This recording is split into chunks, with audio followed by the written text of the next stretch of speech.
আইনশৃঙ্খলা রক্ষা, মাদক নির্মূল ও বাল্যবিবাহ প্রতিরোধে নাটিমাই মতবিনিময় সভা। প্রধান অতিথি উপজেলা নির্বাহী অফিসার সাজ্জাদ হোসেন। বিস্তারিত থাকছে স্টাফ রিপোর্টার রেদনুল ইসলাম রিপনের তথ্য ও ভিডিও প্রতিবেদনে।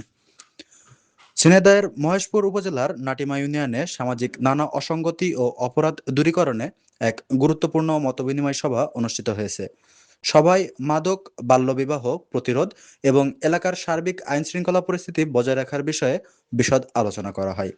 উক্ত মতবিনিময় সভায় প্রধান অতিথি হিসেবে উপস্থিত থেকে অত্যন্ত মূল্যবান ও দিক নির্দেশনামূলক বক্তব্য রাখেন মহেশপুর উপজেলা নির্বাহী কর্মকর্তা সাজ্জাদ হোসেন মহোদয়।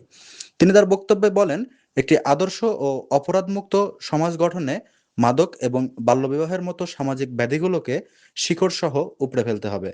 যুব সমাজকে মাদকের হাত থেকে রক্ষা করতে এবং কন্যা সন্তানদের সুরক্ষায় প্রশাসন কোনো ধরনের আপোষ করবে না। এই লড়াইয়ে তিনি স্থানীয় জনপ্রতিনিধি, শিক্ষক, অভিভাবক সহ সর্বস্তরের জনগণকে সচেতন হওয়ার এবং প্রশাসনকে তথ্য দিয়ে সহযোগিতা করার আহ্বান জানান।